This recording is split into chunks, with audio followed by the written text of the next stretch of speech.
లో థైరాయిడ్ సమస్యలు ఉన్న వాళ్ళు కాలీఫ్లవర్, క్యాబేజ్, రాడిష్ లాంటి వెజిటేబుల్స్ డైలీ తినచ్చా? అలా తినడం వల్ల ఆల్రెడీ ఉన్న థైరాయిడ్ ఇష్యూస్ ఎక్కువ అవుతాయా? నమస్కారం, నేను మీ doctor Kavya, MD internal medicine.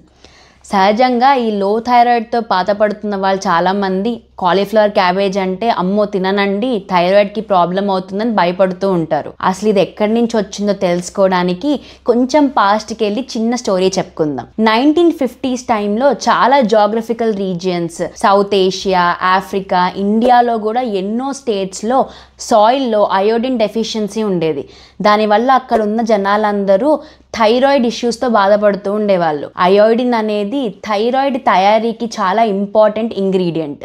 అది లేకపోవడం వల్ల వీళ్ళల్లో గాయిటర్ అంటే థైరాయిడ్ బాగా లావ్ అయిపోయి థైరాయిడ్ సరిగ్గా తయారవ్వక ఇష్యూస్ వస్తూ ఉండేవి. దాంతో తోడుగా ఇక్కడ ఉన్న వాళ్ళు కాలీఫ్లవర్, క్యాబేజ్, రాడిష్ లాంటి వెజిటేబుల్స్ ఫ్రీక్వెంట్గా తినేవాళ్ళు.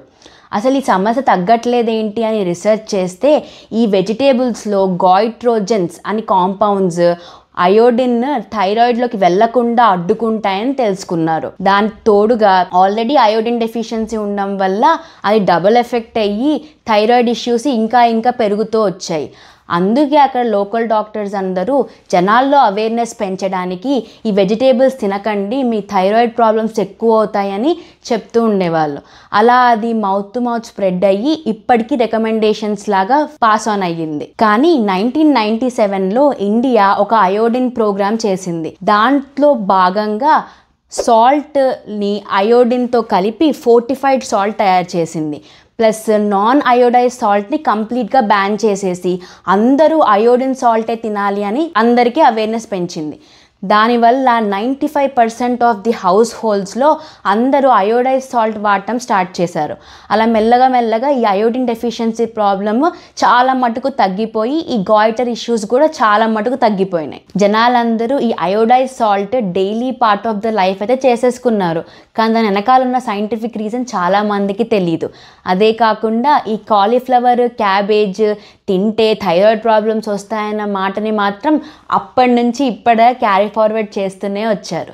అసలు ఇప్పుడు రీసెర్చ్ ఏం చెప్తోందంటే బాడీలో అయోడిన్ లెవెల్స్ నార్మల్గా ఉన్నప్పుడు ఈ cruciferous vegetables cauliflower, cabbage, radish, Brussels sprouts ఇలాంటివి ఏవి తిన్నా మన థైరాయిడ్ని ఎఫెక్ట్ చేయవు.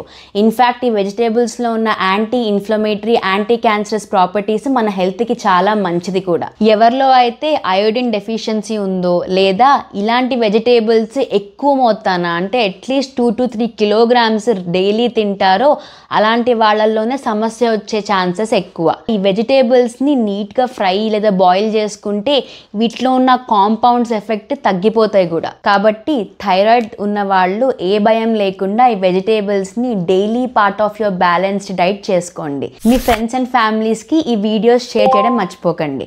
ఇలాంటి వీడియోస్ మీకు నచ్చితే కనుక లైక్ చేయండి, కామెంట్ చేయండి, నా ఛానల్కి సబ్స్క్రైబ్ చేసుకోండి.